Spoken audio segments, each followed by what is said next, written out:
خد يا استاذه انت. ايه ده؟ ايه ده، في حاجه ولا ايه؟ ايوه في يا استاذ. ينفع الاستاذه تعمل في المنديل وتروح رميها اللي في اللقمه اللي باكلها؟ وفيها ايه يعني يا اخويا؟ ما انت زبال. نعم. إيه اللي نعم؟ ده الكلام ده حصل فعلا؟ ما هو المنديل اهو مش ده من لا مؤاخذه. ايوه مش ده اهو. انت اللي انت عملتيه ده؟ ايه اللي انت عملتيه ده؟ كنت بمسح وشي ورميتها. يعني انت بتمسحي وشك ورميتيها؟ فيها يعني يا عبدو؟ جايه في طبق الراجل اللي بياكل منه وترمي فيه منديلك وقرفك؟ يا سلام، ما هو زبال يا اخويا وبياكل من الزباله. وتكلمي عدل وانت بتكلميني بدل ما بالقلم وعلى وشك. حقك عليا يا حاج، انا اسف والله العظيم. يعني انا مش عارف اقول لك ايه، انا مصدوم. وانا برضو مش عارف اقول لك. انت راجل محترم واخجلتني باحترامك وذوقك، لكن الاستاذه حرام عليك. انت نعمه عايز تعمل ربنا. فتنه بيني وبين خطيبي صح؟ هو خطيبك؟ انا مش واقف بتكلم، يا تتكلمي باحترام يا اما تحط لسانك في قلب بقك. صدقني انت بنت قليله الادب وما تربطيش. انا ما يشرفنيش اصلا ان واحده في حياتي تبقى زيك. انت بتبين عشان خاطره؟ لا اسمع، عرفت حقيقتك يا واطيه. اخص على تربيتك، تربيه زباله. حقك عليا يا حاج، انا اسف. انا اللي اسف، سببت لك مشكله يا ابني، حقك عليا. ولا اي مشكله. يا ريتني انا كنت سكت. بتاسف لك وبشكرك. بشكر ربنا اللي حطني في الموقف ده عشان خاطر اعرف حقيقتها، اعرف هي بتتعامل مع الناس ازاي. انا عمري ما كنت اتوقع ان هي تعمل حاجه زي دي. انا يا ابني انت عارف اللي صعبان عليا، ان انا طول النهار ما باكلش ومحدش بيسال فيا. الغفير الراجل الطيب اللي هناك ده بعت لي اللقمه دي، قال لي خد كل يا حاج. هعمل ايه بس وتيجي ترمي لي وساخه فيها؟ يلا الحمد لله رضينا يا ابني. ده كتير علينا، كتير علينا. كفايه اللي انت عملته يعني. معلش انا زي ابنك، معلش اقبلها مني، ده حاجه بسيطه مش كتر خيرك يا ابني، ربنا يجعلها في ميزان حسناتك ويرزقك. انا اسف لك جدا وربنا يعوض عليك. العفو يا ابني، العفو. انت انسان متواضع، ربنا يعوض عليك ويرزقك باللي احسن منها. مش عارف يتصرف ازاي. هي ما تستاهلكش عشان انت طيب وابن ناس. ربنا يصلح حالهم. عامة ان شاء الله يمكن الايام تقابلنا تاني، بس انا استاذنك دلوقتي كده علشان فيك اهم حاجه لازم ان انا اعملهم بعد اذنك يا حبيبي. الله يوقف لك ولاد الحلال ويستر طريقك ويوسع عليك ويديك ويراضيك ويسعد قلبك زي ما سعدت قلبي ويكبر خاطرك يا رب العالمين.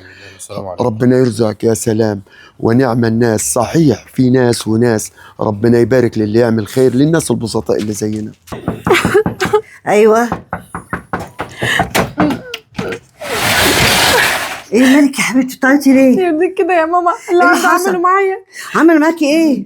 دلوقتي يا ماما انا كنت ماشيه انا وهو، فبعدين كان في واحد زباله عادي. المشكله بقى ان انا عادي برمي المنديل في قلب عنده كده، قام عبد مسكني مبهدلني قدامه. يعني ايه؟ يعني ايه بترميه عنده كده؟ عمال مسحت وشي يا ماما ورميته في الاكل بتاعه. بس كده اكيد غصب عنك، وفيها ايه يعني؟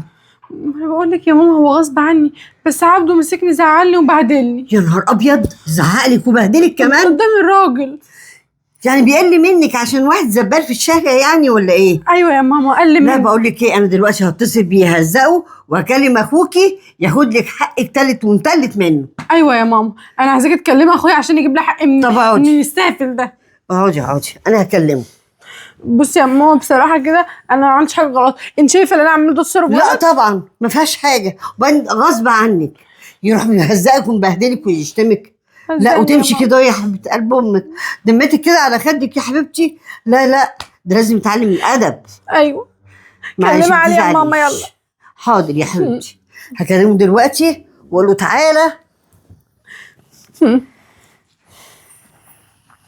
بسرعه يا ماما بسرعه. حاضر اهو. ايوه يا علي، عايزاك تجيلي دلوقتي بسرعه البيت، وانت جاي في الطريق بقى اتصل بالمعدول خطيب اختك، قول له تعالى البيت عايزينك ضروري. هتفهم كل حاجه اما تيجي، مفيش وقت. اتصل بيه وقول له تعالى على البيت وانت بسرعه تعالى. ماشي يا حبيبي، مع السلامه. ايوه كده يجي هنا ويعتذر عن اللي هو عمل. طبعا ورجله فوق رقبته كمان. انت عارفه كمان يا ماما فسخ الخطوبه يا حبيبتي في 60 داهيه. يروح واحد يجي طابور. اوعي تزعلي، ده انت الحيله. ماشي يا ماما. حبيبه ماما. في ايه؟ عبده يا علي مسكني بهدلني. يعني ايه تبهدلك؟ يعني تعالى شوف اللي خطيب اختك عملوا فيها الاستاذ، عشان يا حبيبه امها ما خدش بالها، كان في ايدها منديل كده بتعمل كده هو وعملت كده هو ورميته، يعني دي مشكلة؟ فجه المنديل على اكل واحد قاعد في الارض، بهدلها ومرمطها. بهدلني عشان حته زبال معفن حقير. ايه اللي زبال حقير؟ ايه ده بتضرب اختك؟ ده بدل ما تيجي تهزقه وتبهدله. ده انا اديها بالجزمه كمان على ايه ده ايه ده؟ ايه الكلام اللي انت بتقوله ده؟ انت رد فعلك ايه لما قالت لك كده؟ قلت لها ما ينفعش ان هو يهزقك ولا يبهدلك. هو ده عشان كل واحد اللي زي فارق ده. معاكي؟ طبعا طب بنتي والراجل حبيبتي الغلبان؟ غصب عنها، غصب ايه؟ غصب عنها، هو انت عارفه يعني ايه واحده؟ هي مش قصدها. ايوه انا مش قصدي على فكره، قصدك ايه؟ مش قصدي ان انا ارميه وقع مني مين غصب ماشيه تلوح عني. على الناس ولا وانت ماشيه يا حبيبتي؟ الحمد لله يا الراجل رب. الغلبان قاعد بياكل ترمي له المنديل القرف بتاعك في قلب الاكل. انا قلت انت اللي هتيجي تنصفها.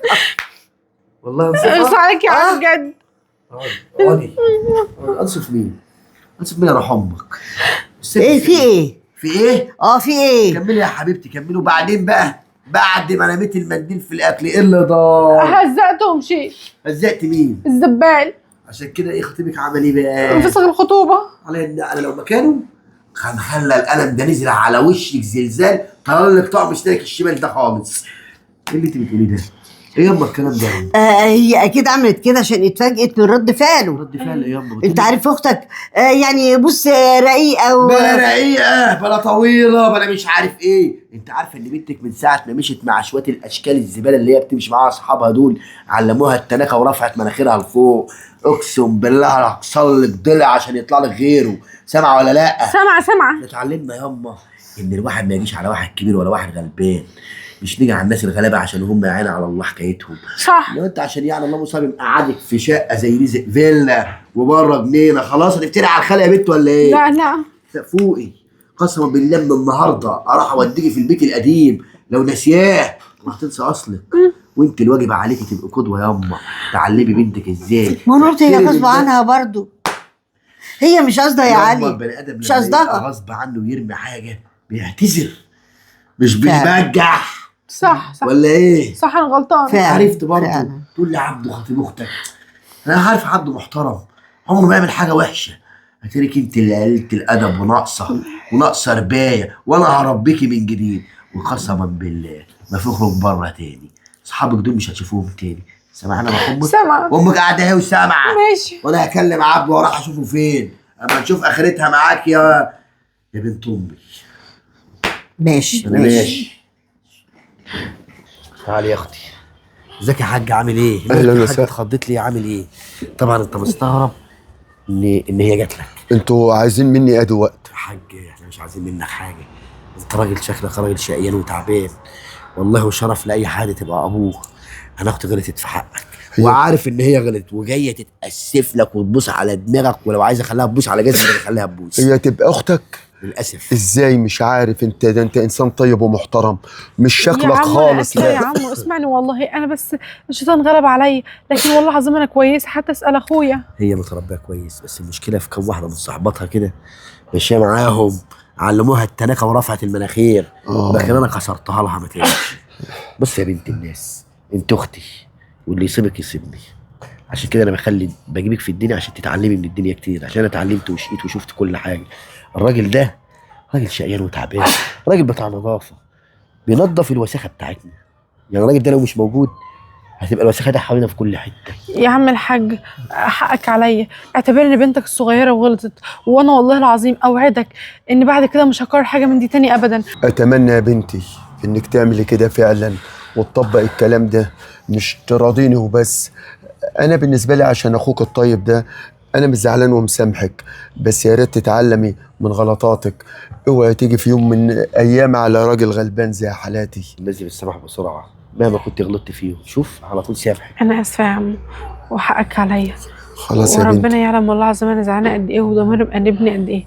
وكتر خير اخويا بجد، هو اللي فوقني وهو اللي عرفني ازاي امشي مع البنت كويسه وامشي مع البنت اللي مش كويسه. بصراحه اسم حضرتك ايه؟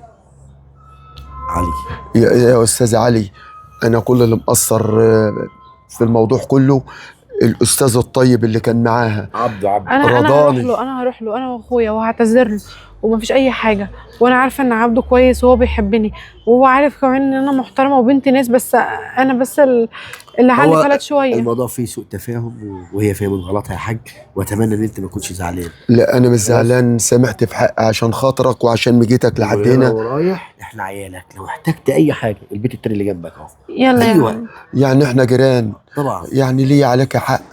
يلا زي بعض، المسامح كريم. بس نروح لعبده. يلا. ربنا يرضيك يا عبده وتوافق وقلبك يحن وما تزعلهمش. انا مسامح في حقي وربنا يسامحنا جميعا. يلا الحمد لله. بس عبده عامل ايه؟ قوم يا ازيك يا عم، علي؟ قوم تعالى. قوم عايزك كده في كلمتين يا حبيبي. ايه يا عم؟ رنيت عليك من شويه، ايه ما بتردش يعني؟ معلش والله تليفوني صامت كده وركنه. ماشي يا حبيبي، مش مشكله، انا ما بزعلش منك حتى لو ايه يعني، انت اخويا وعارف. حبيبي يا علي. بص يا عم عبده، كل الموضوع انا عرفت كل حاجه، وشمس حكت لي كل حاجه، وعرفت انها غلطانه، وراحت اتأسفت للراجل وبصت على راسه، وما كانش ينفع ان هي تهين راجل شريف زي ده. هي شويه اصحابها اللي ماشيه وراهم اللي علموها التناكه وايه، وتبص فوق مش تحت رجليها، بس انا خلاص على كده مش هتشوف واحده منهم تاني. ايوه يا عبده، وعدك مش هشوف واحده منهم تاني. طيب لما انت فيكي نقطه بيضة اهو، ليه عملت ده من الاول؟ معلش، كانت غلطه مني. يعني معترفه بغلطك. ايوه طبعا. البني ادم يزعل لو ما اعترفش بغلطه، لكن ما دام البني ادم اعترف بغلطه نديله فرصه تانيه. هي اختي اهي، وانا عارف انا مربيها على ايه، وانت يا عبد لولا عارفك وعارف اخلاقك انا ما كنتش جيت لك لحد هنا. وانت راجل محترم ان انت زعلت على موقف الراجل الكبير ده، دي حاجه خلتني تكبر في نظري اكتر واكتر. وعلى راي المثل، اللي ملوش اخ يشوف له اخ. انا هسيبكم مع بعض، خدوا ودوا مع بعض. صالح خطيبك. يلا يا استاذ شد. الحمد لله، ما تزعلش مني. والله انت شايفاها بالسهوله دي؟ هزقتيني وهنتيني وهنت الراجل وقلنا وعايزاها غلطه تعدي عليه خلاص كده. بقى، يعني خلاص، يعني ما اتكتبتش في الكتاب، مش قرآن هو. خلاص غلطه وعدت، راحت لحالها، وانا رحت اعتذرت له والله، وماله؟ وهو سامحني كمان. ما عادش فاضل غيرك، وبعدين انت بتحبني، خلي قلبك حنين بقى. بصي، طالما اعترفتي بغلطك فانا هعديلك المره دي علشان خاطر ما جيت اخوك لحد هنا، انما غير كده الموضوع كان هيبقى فيه كلام تاني، فسيبها على الله. تعالي بقى نقعد كده علشان نتكلم احنا التلاته شويه، مين احنا التلاته؟ انا وانت وعلي. يلا.